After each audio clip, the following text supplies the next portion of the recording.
podcast today. So first of all, Walt Johnson is the filmmaker of a climate conversation, and it's great to have you here, Walt. Thank you very much. It's good to have all of you. Thank you. Yes. And Dave O'Rourke, out in California, you are our spokesperson for a climate conversation. Great to have you. It's nice to be here as always, Kim. And one really smart guy is our guest today, and that is Greg Walcher. And he has written a really important book, Smoking Them Out, The Theft of the Environment, and How to Take It Back. And he's really my go-to guy on the Kim Monson Show when we're talking about natural resources. Greg Walcher, it's great to have you as our guest on a Climate Conversation podcast. Thank you. It's great to be here. Well, tell our viewers a little bit about you, because you have an expertise and also a sense of humor with your expertise about this whole question of climate, natural resources, endangered species. So what should people know about you? Well, first of all, you have to have a sense of humor to deal with these issues, because they have become so contentious and bitter and divisive and litigious and antagonistic. It seems strange because we've gone from a world in which virtually all Americans cared about the environment and agreed on big priorities like saving the bald eagle and cleaning up the air and making sure that the rivers didn't catch fire. In the space of just one or two generations, we've got from that point to a point where everybody seems angry and bitter and nasty all the time. So for me, you've got to have a sense of humor about it. You've got to try to keep things in perspective.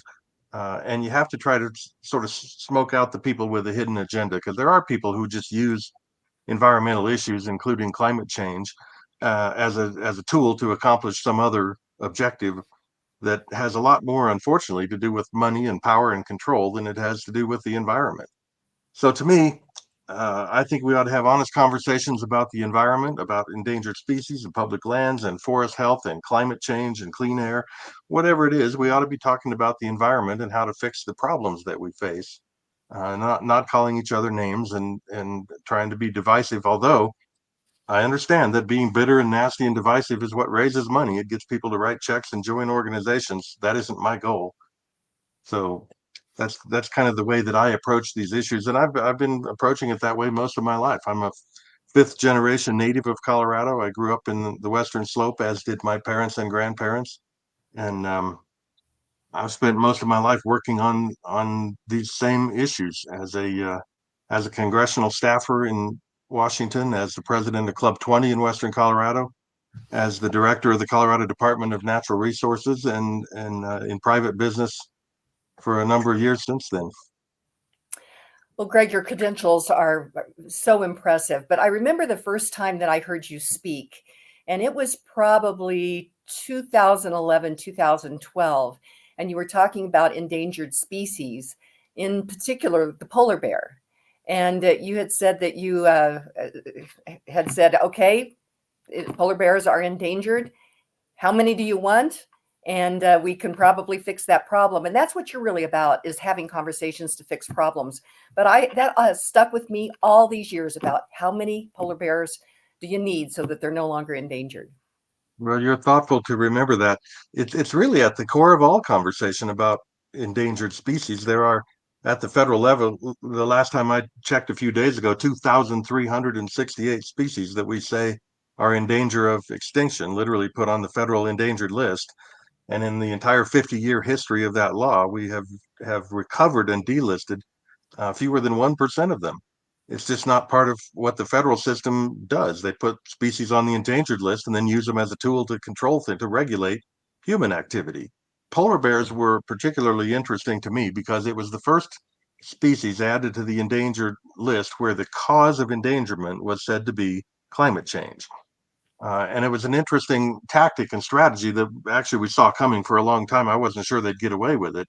But because if you can list a species as endangered because of that, then you can use it as a tool to control human activity anywhere.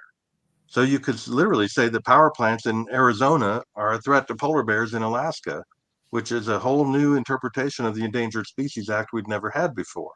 And so, to me, if the issue's about polar bears, then let's talk about polar bears. And the question that you mentioned is really at the heart of this whole conversation, and that is, if we don't know how many polar bears there used to be and how many polar bears there ought to be, first of all, how do we know they're endangered? Some species have always been rare, so somebody needs to have some idea how many there should be. And if you monitor polar bear populations since the early 60s, literally almost all of my life, there are more polar bears now than there have ever been during that time. And I don't think you could say by hardly any standard that they are in danger of extinction. You can say that there aren't as many as there used to be in this location or in that location, but to say that they're in danger of extinction is just flatly misleading and disingenuous. So to me, let's make the conversation about that, because people care about polar bears. I care about polar bears, and we ought to say, there should be 20,000 polar bears, then let's make sure there are. We haven't done anything to the habitat of most species. In Colorado, we deal with species that live up in the high country. The lynx that we reintroduced into this state all live up in the alpine country above the elevation of any town. Man hasn't done anything to the environment up there. The lynx were endangered because people killed them. They have really pretty fur. So as soon as we stopped killing them, they bounced right back population wise. We put them back into a habitat like Colorado, which is fine for them, and they're thriving. Within 10 years, there were more of them being born than there were dying. It's a completely self-sustaining population. And that reintroduction to me is one of the great success stories in the history of conservation. I'm proud of my involvement in it, and I think we ought to do more of it. We've reintroduced fish into the endangered fish into the Colorado River system by the hundreds of thousands, and they're not in danger of extinction anymore. I'm proud of that too. So I think we ought to make the discussion about the species, if it's polar bears or lynx or mice or fish or mollusks or whatever it is, we ought to start with an understanding of what recovery looks like and work backwards from there. I think we ought to spend more time studying success and how to make that happen and less time studying failure. Boy, I think that makes a lot of sense, Dave O'Rourke. What do you think? Well, I think it's refreshing as hell to get what I would call sort of micro environmental look, as opposed to the macro, that where no matter where you are on Earth, you're responsible for what happens to the polar bears because you consume energy or food or something else. But you've also you've written recently, I thought pretty compellingly, on this concept of free market environmentalism, which I find fascinating. I'm not sure it was you that coined that phrase. I think it was someone else who coined it, but as far as I'm concerned, you brought it to me. And so can you maybe connect this problem-solving orientation around endangered species to a kind of smarter approach to environmentalism and conservation? It's really a movement founded, a concept sort of created by a great scholar and writer named R.J. Smith, who some of the viewers may remember. R.J., he was a fellow at the Competitive Enterprise Institute for 30 years, and has been connected with all kinds of other nonprofits over time. He has published extensively. I wrote about him a few days ago because he just passed, and his passing is the end of an era in some ways. But this idea of um, private conservation, he was the head of an organization with that as its title. In fact, free market environmentalism is where I sort of live, because you cannot address environmental issues such as wildlife habitat and completely ignore all the people who own the land. In fact, in this country, vast majority of habitat for all the endangered species is on private land. So if you can't work with the private landowners to improve and maintain and conserve that habitat, you're never going to do what needs to be done with the endangered species. And the federal approach to it for 50 years has been command and control and coerce and cajole, and it doesn't work. It creates a disincentive for private owners to do the right thing for wildlife habitat and endangered species. If you want people to provide habitat for species the whole society cares about, then maybe they ought to be compensated for it. The thing that works about free markets and the private enterprise system is the fact that it's consistent with human nature. People can always be counted on to do what's in their own best interest. That's why private enterprise works. I can't make money as a business any way other than providing a service that somebody else actually needs and is willing to pay for. So I'm providing a service that is beyond just making profit for me. If I just want money for me, I could say all day long, I could say, all of you give me money. Well, you're not going to do that unless I'm providing something that you want. So the idea of private enterprise ought to underlie everything that we do in a free country like this, because that's what works. So the idea of free market environmentalism is that much of what needs to be done to restore healthy forests, to recover endangered species, to clean up air and water, is all about private activity that ordinary people can take and that private businesses can take, and things that can be done at the local level. Most of that activity doesn't actually require the federal government or international environmental organizations or big grants and budgets and universities. Much of the work that needs to be done has nothing to do with that, because restoring healthy forests requires chainsaws, not committees. Cleaning up the air um, requires activity on the part of utilities and private companies. Whether or not we decide we want to use different kind of cars is up to us. The government can't make me like a car that I don't like.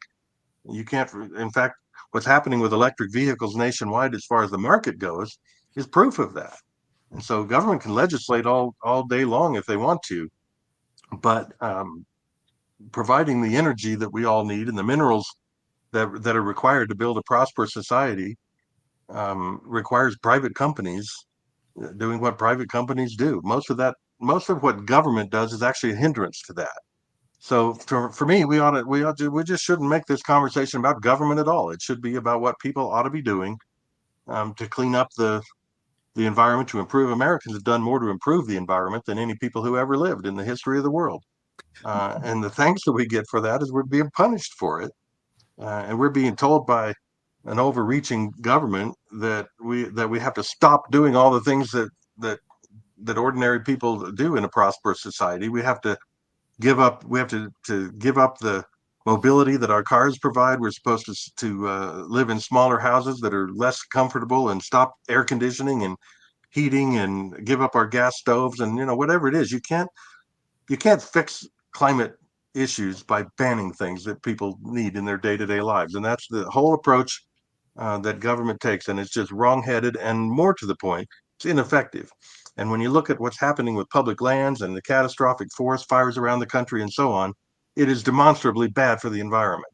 So that's why I think we need a different approach to it. And I didn't mean to filibuster, but for me, that's what private free enterprise and free market environmentalism are all about. Greg, since we already mentioned fish in Colorado, let's point back to when you were director of natural resources here. There was a fish problem. I think it was a whitefish was holding up a project, and your solution was to build a fish hatchery. And you said again, how many fish do you want? I like the way you said it and the story, so I'll give it back to you because there's a lesson there.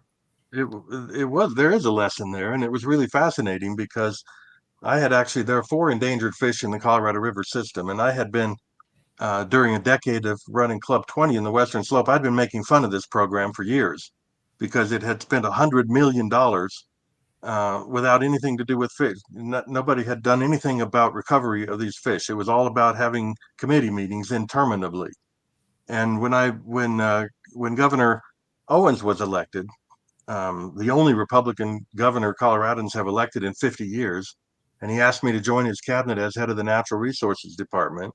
I suddenly found, as a matter of statutes, that I was a member of the governing committee of this endangered fish recovery program. And when I went to the very first meeting, they were talking about the top priority on the agenda, which was reauthorizing the program. It was a 10-year congressional authorization about to expire. And so the only thing that mattered was getting it reauthorized. So we all had to start lobbying Congress for that. And I started by saying, I want to know what the recovery goals are. How many fish should there be? And how will we know when this program has been successful? And the response of all the federales and others around the table was, we've never talked about that before. There aren't recovery goals for these fish. No one's ever published them. And we don't have the staff and the budget to do that. I mean, it was just insane. And after a decade and $100 million, and no one had ever even asked the question, what does success look like? And so I was totally naive about it, of course. I said, well, we have 700 wildlife biologists on the payroll in Colorado. Why don't we write the recovery goals for you? We can figure that out. Oh, no, they said, you can't have state people doing federal work. And I said, well, what is the plan to get recovery goals and delisting criteria in place so that we will know where the light is at the end of this tunnel? And just wasn't any program like that. So we took $5 million of state money, which in a state budget like this is nothing, and we built a hatchery, as you mentioned, in the San Luis Valley. It's a lot like the hatcheries that Colorado used for a century to raise trout for all the high country streams, except this hatchery grew razorback suckers and bony-tailed chubs and humpback chubs and Colorado River pike minnow and Rio Grande silvery minnow and boreal toads. And our thought was, whatever they want to put on the list, we're going to raise them and put them back in the wild, recover their populations so they can take them off the list. And oh my gosh, the feds went nuts over it. They said this is illegal. You're not allowed to even possess an endangered species, much less raise one in captivity so you can put it back in the. You just can't do it. And I said, well, we're doing it because you don't have any recovery goals, and so we're going to get these fish recovered. They threatened to send this battery of lawyers from Washington out here and sue us, and we threatened to have press conferences and tell the world that the U.S. Fish and Wildlife Service was against recovering endangered species. And they said, well, now everybody just calm down. Don't not rush into anything. Don't be rash. Oh, I mean, literally, they had no response to the whole thing. So we did it. We put hundreds of thousands of these fish back in the rivers. They hated it every step of the way. The environmental organizations were adamantly opposed to it, and it became kind of an aha moment for me because you find if you're doing the right thing for the environment and something that the public cares about, because believe me, people overwhelmingly support recovery and protection of endangered species. So if you're doing that and environmental groups and federal agencies are opposed to it, that just has to tell you that there's some agenda there other than the environment. And that was the aha moment for me. You do the right thing for the environment and they don't know how to stop it. They don't know what to say about it. No one can stand up in front of a crowded room full of people and say, I didn't care about those fish. I just wanted to control all the water and stop growth. No, nobody's going to say, I didn't care about these links. I just wanted to use it as a tool to stop logging and stop mining and stop oil and gas and stop grazing and stop this and stop that. Whatever it is, if there's some other agenda, you can't admit that in public. So to me, we do the right thing for the environment and the public is with us. And as a result of that, I think a lot of things like I-70 was built. I think they were holding up I-70 because of the fish. Additionally, I'd like to compare that with what another state, California, has done. They've had a smelt out there in the river that was, and so during a drought, they shut off the water to the farmers. Farmers lost their farms. Lives were destroyed. Families were destroyed as a result of that. But we saved the smelt rather than it would be much cheaper to build a smelt fish hatchery and put them in. Yeah, well, maybe we saved them and maybe we didn't. They argued for a generation about the effect that the dams in the Klamath River had on the Pacific salmon in California and Southern Oregon. But the ranchers finally lost that battle, and they literally at this moment they're in the process of tearing down all four of those dams, and that just it puts out of business generations of ranch families that have inhabited that valley forever. But here's the thing: at the end of the day, is there one single salmon more than there was beforehand? No. All they did was tear down a bunch of dams. So if they want to restore salmon populations, we know how to do that. It's been done. And in so doing, they eliminated the cleanest and ultimate form of renewable energy, right? Water wheels. Well, that's right. 80,000 people are now going to use carbon-based energy or carbon-based electricity that they used to get from the rivers. So yes, and you'll notice on virtually every federal program about renewable energy, hydroelectric power is never mentioned. It's not considered one of the options even. And as you say, it's the most renewable form of energy there is because it never quits raining and rivers don't quit flowing. So it's completely clean, it's completely renewable, and it's completely off the table because it involves building something. And a lot of these folks are just opposed to building anything. That's why I call them, remember we used to say NIMBYs, not in my backyard, people? I call them bananas now. That means build absolutely nothing anywhere near anything. And I think that's the way a lot of these people feel. If it involves construction of anything, they're opposed to it. And that's okay. People can have that debate, as Kim and I have talked before, that these are issues that reasonable people can disagree on what's the right and best way to do something like that. But so they can argue that people shouldn't build anything. They can argue that it's just bad policy for us to drive cars or whatever they want to do. They can call it whatever they want to. But my point is that has nothing to do with salmon. That is not a debate about endangered species. They're just being used as a tool to accomplish some other purpose. So to me, make the debate about what the debate is about, and we're more likely to win it. That's a really good point.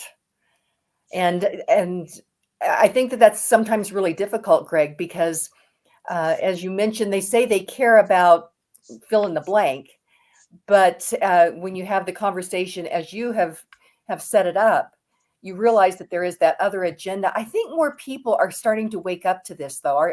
What do you see out there as you're visiting with people? Are they starting to understand Well, this? I think we're evolving a complete disconnect between in the minds of millions of people between environmental issues they care about and this discussion about climate change, which people are just flatly not convinced that their use of day-to-day appliances in their house is making the earth uninhabitable by future people. A lot of folks are just not there. That doesn't mean they don't care about clean air and clean water and endangered species, though. But we're seeing, and I think polls will clarify this too. The number of people who care about the environment has not changed, but the number of people who think they're destroying the planet has. So the skepticism about that part of it is growing, and it's just because the other side keeps overreaching on these issues. This crazy kind of extremism that we see evolving, particularly on the climate change issues, it just doesn't ring true to most people. When when the World Wildlife Fund says we're going to have to colonize other planets because Earth can no longer support people by 2050, it's such an extreme response that people just don't buy it, and particularly when their response to that, their solution to it is to say, therefore we have to ban gas stoves, and we have to put out of business all the pizzerias in New York City, and make everybody drive different kind of cars, and ban this kind of dishwashers and so on. I mean, it's just plain silliness to try and get people to stop driving their car. We want us to go back to bicycles, while on the other side of the world, 1 billion people are getting off the bicycles and into cars and enjoying a quality of life that they could never have imagined a generation ago. We ought to be celebrating that, and instead we're trying to make people feel badly about it. And I think they're losing the public over a period of time gradually on that kind of extremism. Well, and I think that Walt, with you wanting to make the film a climate conversation, I've heard from many people that they really appreciated the tone and demeanor of the film because it wasn't ranting or all that rhetoric or whatever. It was just an honest conversation, and that's been on your heart for many years to make that happen. And I think it was very timely when the movie was released. Yes, I felt I was divinely inspired to do that, or some higher power said do that, and you were with me, and then there was one point in making this that I thought maybe I was delusional in doing that and wasted all my money. But then with you and all the other people that were involved and the way it came together, and the right people were in the right role for the right reasons there, and it did turn out to be a beautiful movie. And I hope we are having impact on people, and we're bringing up things. We brought up the cost issue, and we're the first people to talk about cost of doing this. And I gave a copy of our documentary to Senator Kennedy. And if you watch him, he continually brings up what is the cost of doing this, of going to net zero. And he's been good at that. I think we are having an impact. How much, I don't know. Well, we're going to keep at it, though, right? That's one of the reasons why we're doing this great podcast, Dave O'Rourke. Incidentally, since we started this, I was involved with evaluating a lithium deposit in southern Utah. And after it was all done, the owner applied for a mining pit permit, and he could not get a mining permit for southern Utah. Southern Nevada, excuse me. I got the wrong. That's really wild in Nevada. I think a lithium mine would improve the area we were at, but that's our not in my backyard type of thing environment we're in. So we're not going to be able to mine lithium in our country, as near as I can tell.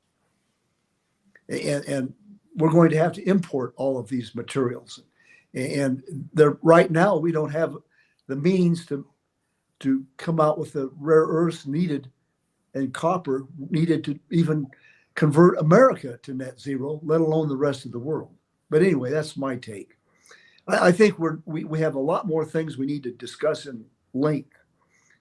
But and Let of me, course, well, maybe I could just add to that, because we were talking about kind of the level of extremism that looks like overreach to a lot of people, and it isn't just on policy. Like I mentioned, this effort that on the part of the government to ban all the appliances in our houses and so on. You can't fix the climate by banning things, but it isn't just that. It's the whole idea that Al Gore keeps peddling, that the science is settled on this and that all the scientists in the world agree on it. That's part of the extremism, in my mind, and it goes clear back to early in his term as president. Barack Obama, in a State of the Union speech, said 97% of scientists agree climate change is real, man-made, and dangerous.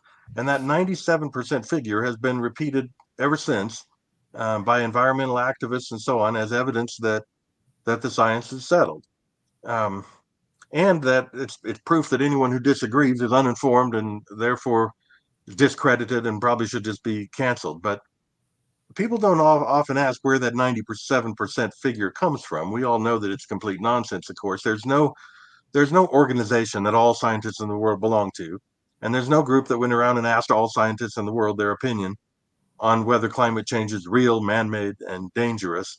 It's a little factoid that originated in a 2004 Harvard study, where a professor claimed in this report to have examined and read the abstracts of 928 scientific papers and found a 100% consensus that the Earth's climate is being affected by human activity. Okay, not much argument there. I don't know a lot of really competent students who claim humans have no impact on their environment at all. But this professor then interpreted that same evidence as meaning that most of the observed warming of the last 50 years is likely to have been due to the increase in greenhouse gas concentrations. Well, that was not the conclusion of all 928 of those scientific papers, and one of the authors immediately called her out on it. And so she and the other colleagues at Harvard decided that maybe 97% was more credible than saying 100%. And so that was their published conclusion. And it's been repeated over and over again ever since then. I'm not a scientist at all. I don't know the absolute answer to all of these questions. My point is, neither do you, neither does she, and neither do any of the other people watching this. It's why we have to keep studying, and not silencing all of the other opinions, but keep listening and studying and trying to figure it out the best we can. To me, the bottom line, I think the bottom line is fairly simple. If we're polluting the air, we ought to stop it. That's not complicated to me. And Americans have done that. We've made it illegal to pollute the air 50 years ago. And so we don't belch smoke into the air out of coal-fired power plants like they did back then. That technology, the other side can still harangue about it if they want, but that technology is old school, and it isn't what Americans do. It's the same as them trying to say we have to ban plastic bags in grocery stores because there's plastic floating in the ocean.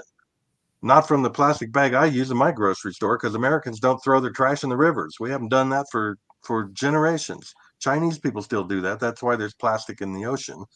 But to say that everything we do is bad for the environment in all places at all times, it's just disingenuous.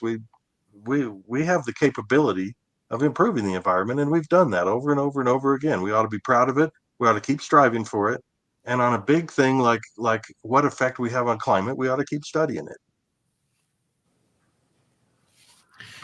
Well, I certainly agree, Kim. I think you were handing it over there to me for a moment. If I could just, I want to hear your thoughts on this idea that it can't just be human beings, human activity creates a warmer spot, like an urban heat zone.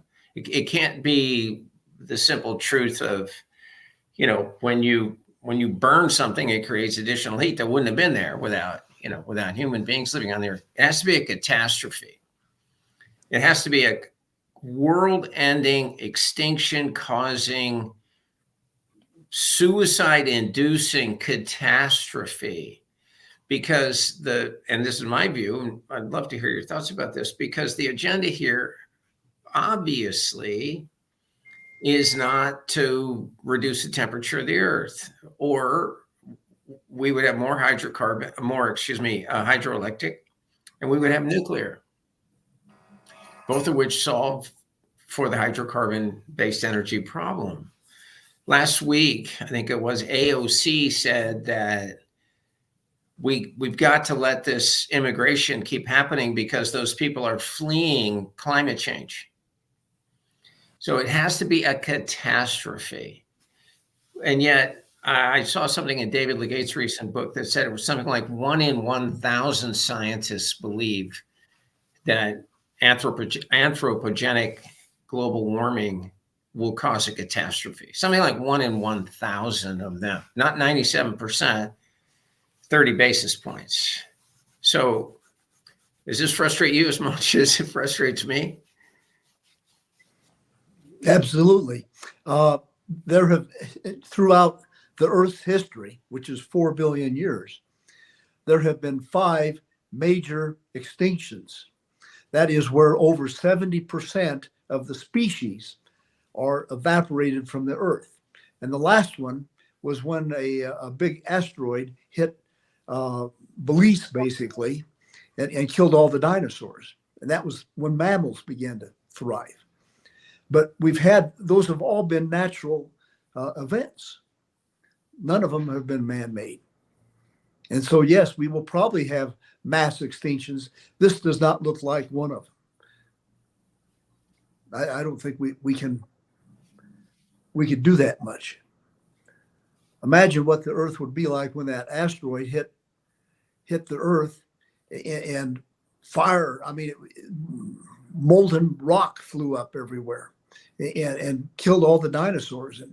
And some of the dinosaurs basically the flying ones managed to evolve into birds later. But we're not in the midst of a massive extinction right now. Well, so this is something I think that Greg knows quite a bit about from the endangered species analyses that you've done and the work you've done to try to solve it. Of the 2,000, several hundred species that have been put on that list, how many have actually gone extinct? How many of them have been kind of wiped out? I think the number is 11 now. So, and there may be more than that, because species do come and go on this earth, and they go extinct from time to time. And sometimes man is responsible for that. We know incidents where, in particular places, at least anecdotally, where the discoverers of one island found a bunch of dodo birds and over the next generation essentially killed them all. Okay, so there's an extinction that man was probably responsible for. It happens from time to time, but to suggest from that we have the capability of altering the heavens and the earth and the universe, seems pretty incredible to me, in a planet that, as Walt said, has been around we're told, for 4.5 billion years or something like that, and all the different changes in the climate that have happened since then. I just think people are getting increasingly skeptical.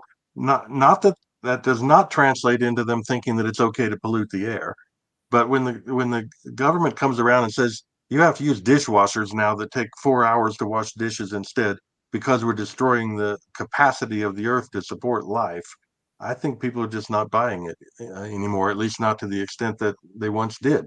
So I do find it interesting that this discussion about how many scientists always fascinates me, because when you look at the signatories, I've done just a little bit of this. Others have researched this to a much greater degree.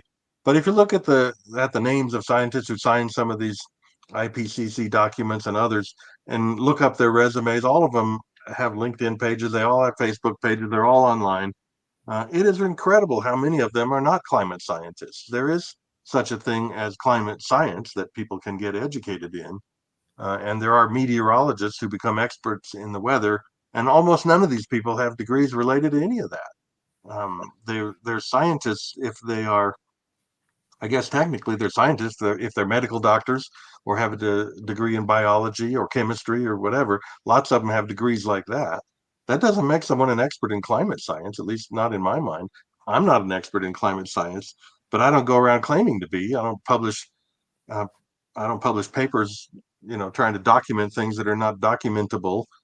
Um, I just I just think there's a credibility gap that is emerging that I think in the long run is going to separate this climate issue from most environmental issues in the minds of most Americans. There's another subject I'd love to hear everyone's. Kim, I think you know something about this, which is the United States right now is accruing a national debt at the rate of about $1 trillion every 100 days. I think the federal budget deficit in this fiscal year be 1.8 trillion, which is a remarkable thing.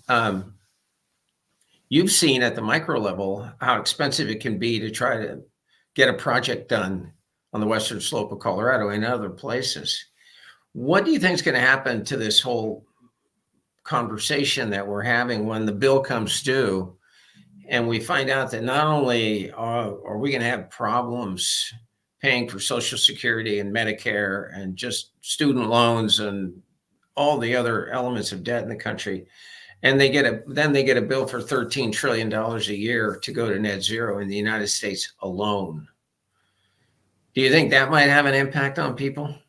I think it had a huge impact on people, as does virtually every big picture goal like that they set on the environment. There's this issue of 30 by 30, for example, same kind of thing as net zero. The government says we have to protect a third of all the land in America by 2030. I don't even know what that means, because the government already owns more than a third of the land in America. So if government ownership is viewed as the only way you can protect land, which is an underlying premise of all of this that I have never believed in, but even if you do, then government has already preserved over 30% of America. So what are they really trying to get at? They're talking about 30% more? Are they talking about control over a third of the private land in America? Are they talking about it's not defined, and they're not going to define it. They don't want to do that because they know that most Americans won't support what they're talking about. That's where the disconnect comes, because Americans do care about the environmental issues, as I don't mean to keep beating that broken record, but people care about this stuff. And so where you get this disconnect, where you propose these extreme things that have nothing to do with the environment, and people aren't stupid enough not to know that. I always tell people to just apply a fairly simple test to whatever they're talking about. Just ask yourself, will that actually improve the environment, what they're talking about? Because most of the time it has nothing to do with that. It has to do with raising government money and or raising money for private organizations, or increasing someone's power and control over something, bankrupting this kind of business, telling people that they haven't told us yet we can't drive cars. They're just saying we have to drive a different kind. Okay, well, how does that actually affect the environment? Because electric cars use energy as well, and that energy doesn't just come for free out of the sky. It's generated mostly by coal and burning natural gas. That's where we get electricity from in this country. So when people brag to me about how they're driving an electric car now, I just say, okay, well, I drive one powered by gas and you drive one powered by coal. So which of us is cleaner for the environment? People don't want to have that conversation. It just like complicates the whole world for people, and maybe their head's going to explode if you go too far down path. So I want to go down that path. I want to make this about the environment and say what what you are doing is going to affect the environment. How? How exactly is that going to improve things? Because as you say, if you want to cool the globe, we know how to do that too. If you want to stop, they're going to say, if we make the ocean levels raised by 2 inches, it's going to destroy all kinds of cities all over the world. Are you kidding me? People learned how to make dikes and levees centuries ago. There's no raise in ocean. I mean, we already have cities like New Orleans that are built below sea level, and you have a catastrophic event once in a while, like Hurricane Katrina. That didn't kill the city of New Orleans. It's still there. I've been there twice since then. People know how to deal with environmental problems like this, and they will do so. When you free the human mind and make it possible for people to profit from their great ideas and their creativity, they will do so. And so, if the climate warms another degree, it's warmed, I don't know what, Walt, a degree or a degree and a half in the last century. There's nothing catastrophic about that. It just makes agricultural crops produce better yields for more people on less land. There's a positive side of that. Um, so I don't know. I'd say, to me, the idea that another degree or another degree and a half is going to make it impossible to even inhabit the Earth just strains credibility beyond the breaking point. Especially when you consider that in the periods of time, I can't list them all, but the Roman period, the Minoan warming period, the Bronze Age, much warmer than a degree and a half than it is today. And if you correlate human progress and flourishing, it's almost exactly correlated with warmer temperatures. I mean, that's the history of mankind for the last several thousand years. So I don't know how this happened. That actually, I did read it in Legates's book, how we went from global freezing to global boiling about 50 years ago in the 70s. And that was a political machination that at the end of the day, the UN has been very open about what their goal is, and that's to keep the noble savages savage and redistribute wealth from the Western nations. It is really nothing to do with climate change anymore. It's entirely political. I think we just want people to be honest about their agenda, whatever it is. I think redistribution of wealth, for example, which I believe is the primary goal of the UN IPCC. But that's a debatable point. Maybe they have some other goal than that. They ought to tell us what it is so we can all debate about it. Whatever their agenda is, they should say it. It's about wealth redistribution. It's about trying to create a one world government. It's about trying to get people to live under a different type of regime than Americans live under. I don't care. Those are all perfectly debatable, legitimate debates, but they have nothing to do with the climate. And we ought to stop pretending that the issue is about something it's not about. I'd like to inject something there. When people talk about a degree and a half, usually they're talking about Celsius, centigrade, which sounds twice as big as what you really is in Fahrenheit, which we feel. We deal in. Well, that's right. That's right. And so when you read these news stories that say, 2022 was the hottest year in recorded history and the hottest year in the history of the world and so on, how do you react to that? How do I react? Yeah, it depends. They're really not correct at all. That's what got me wound up. Was I knew the world was much warmer in the past, and I had the option to work with the world's foremost micropaleontologist that had a part of putting that big graph together on what the temperature of the Earth was when, and he didn't lie. I know that. Well, and isn't it true too that there's a lot of exaggeration in how far back records go? You read various articles that'll say, records like this have been kept for only 2 centuries or only a century and a half. That's a huge exaggeration, is it not? We haven't had the ability to measure temperature all over the world the way we do now for very long at all, correct? Absolutely correct. And people, in fact, when they start trying to put together the temperature in the last 50 years for the whole world, how do they project it over the Arctic? We have lots of ways to measure the temperature in the U.S. And even the temperature in the U.S. isn't exactly right, because you put your weather station next to a city that grows and grows and grows, and pretty soon you have a heat island there. And so even that temperature is not accurate.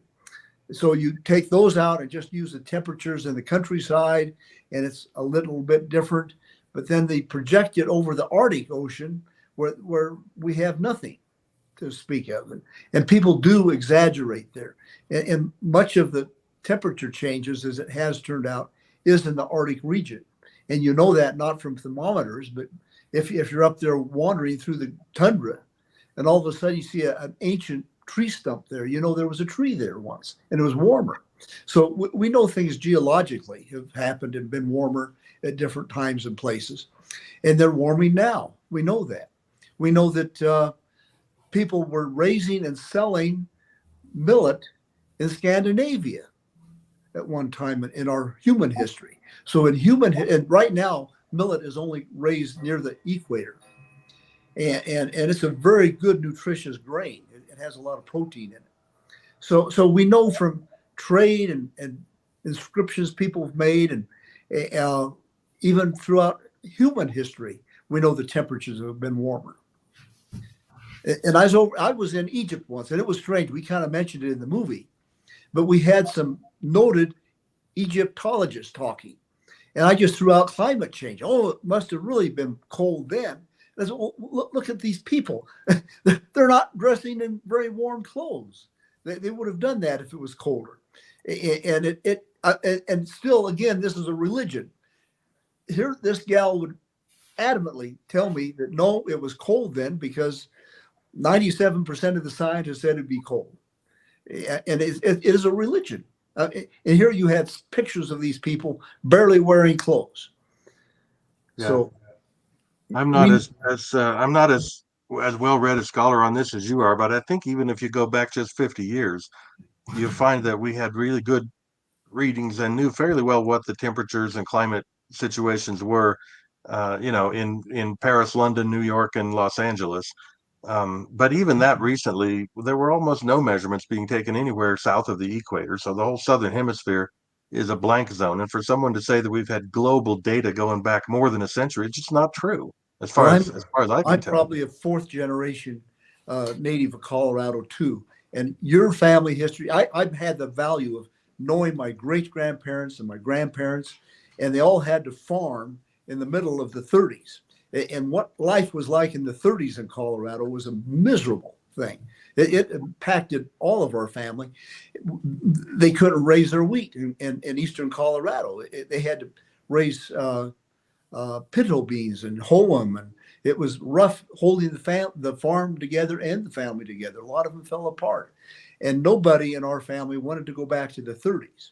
And yet we talk like that was cold, everything in the past, but the 30s was definitely warmer than today. Yes, and the droughts that we see today, from people who want to blame forest health issues on climate change and so on, is nothing compared to the drought of the early 1950s, when Colorado population was a small fraction of what it is today, and the amount of carbon being released into the atmosphere by human activity was nothing compared to what it is today. So I don't know that I don't know. I'm not expert enough to know that that means for sure that we're not having any effect on anything. But the idea that we're destroying the planet just seems to me like they're going to lose the public over that, and the extremism of trying to ban things that we use in our day-to-day lives and make our lives less comfortable. Um, I think a lot of people are just going to say, I'm not doing that. I will not live in a smaller and less comfortable house. I'm not giving up my car. I'm not going to quit cooking on my gas stove. And I'm not going to trade in my dishwasher on another one. And a lot of people are going to start digging in their heels and say, enough's enough. Also, one can only hope. we run the risk. We're running the risk of making scientists unbelievable. Well, I think they've done that to themselves, haven't they? That's actually one of the greatest tragedies of this whole conversation, is the loss of credibility of scientists, which people ought to be able to rely on. And a lot of sound public policy ought to be based on sound science. But if there isn't sound science that you can really trust and really take to the bank and know that it's right, then you get policy that may not be based on science. So I think that's a great tragedy that they've brought on themselves. Well, they weren't helped. They, if you want to think of Fauci as the face of science, not helped by what happened in COVID in retrospect. That there was an actual provable conspiracy to deny the concept that the germ, the bug, got out of the Wuhan lab in Wuhan, China. It is, after all, named after it. And yet, there were wonderful, people like Jay Bhattacharya who run out of Stanford on a rail for even suggesting anything. And this was the birth of Orwell's dream, COVID, where misinformation and disinformation for a few minutes there almost became government entities. We had that crazy woman who was going to be the head of the misinformation division. I mean, it's right out of Orwell. And yet it's really just a splinter group of the climate change crowd. That's I don't think you can escape the conclusion that there's a lot of politics in this. That doesn't necessarily mean that there isn't some science in it too. But I always try to remind people that just because someone is a scientist doesn't make their opinion science. Because scientists are people too, and they have personal opinions about things. They have political opinions about things, which they're totally entitled to. Same as I'm entitled to my political opinion on things. But they ought to admit it when that's what they're talking about. And for them to, if somebody's a chemist or a medical doctor or a biologist or even a meteorologist, it doesn't necessarily mean that every opinion they have is pure science and not subject to question by any other scientist. This idea of settled science is actually an affront to science, because science is a never-ending study. It's a never-ending process of questioning and putting out a hypothesis and then testing and subjecting it to review by others and so on. That's the way science works. It doesn't work by everyone standing around and saying that the world is flat and there will never be any more discussion about it. That's not science. There are people in the past who claimed it was, but clearly it wasn't science. And I don't know whether what they're talking about now is science or not. I know there's a lot of opinion in it. Science will, unfortunately, has come downstream from policy, as the Sri Lankans can probably testify, since they decided to go to base their agriculture without fertilizer not very long ago, and found out what a famine looks like. A science-induced famine, the same way we had, seems to me, kind of a science-induced pandemic that we had. But this is a problem. We spoke earlier about the idea that the fundamental concept that the goal of the climate lobby, if you want to call them that, is to take away all the things that we use and benefit from, which sounds pretty anti-human when you boil it down. But some of those things that they take away from you are optimism and common sense and conversation, where, I live in Northern California. It is not polite to bring up any sort of skepticism. You will lose friendships. You won't just lose grants and research opportunities. You lose your job. You lose your friendships. You get ostracized where I live in Marin County for asking a question and not even stating an opinion. Asking, like you said, Greg, you said earlier, it's like, what problem does that solve? Or how will we know when we've been successful? You ask that question where I live, and you will not be invited back to that person's house. It's funny you mentioned people's jobs and their income and the grants that sort of supply this entire movement with its sustenance. You call it the climate lobby, but I think it's actually more accurate to call it the climate industry. And I refer to the environmental industry a lot, and sometimes people question it because they don't realize how gigantic the environmental industry has become. It's bigger than the manufacturing and other industries that these groups are fighting all over the country. The corporations and foundations are giving money to environmental organizations at the rate of $30 million a day in this country. It is a massive global industry of money changers whose agenda may or may not have anything to do with the environment. But it's if it's all about the money and the power that comes with it, then I guess that maybe some people think that's legitimate, but they ought to call it what it is so we can at least know what we're talking about. If we're really just talking about what kind of energy we ought to be using, I think that's a whole different conversation, and we ought to have it.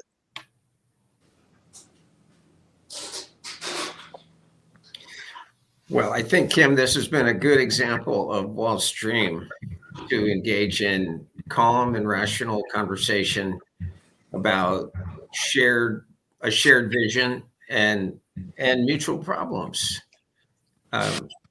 Whether or not there is a problem with global warming, I think the jury's probably out and we should talk more about it. But it does seem to me that more people like Greg and more conversations like this one can only be a good thing.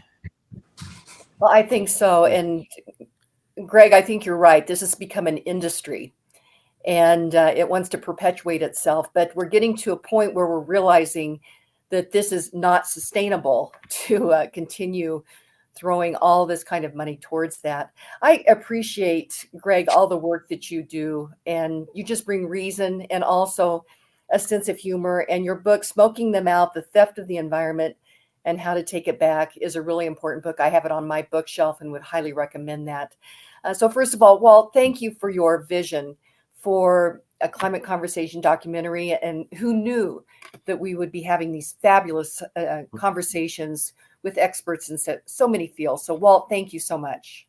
Thank you, Kim, and thank you, Dave, and especially a thank you to Greg for your input here. This is good. This is the type of thing we need more of. Thank you, all of you. Bye. Absolutely. And Dave O'Rourke, you are doing such a great job as the spokesperson for Climate Conversation, and the research that you do for each of these podcasts is really remarkable. So thank you. Well, I'm so happy that I got to meet Walt and work with you and just be part of this thing. And it feels good to have your mind free.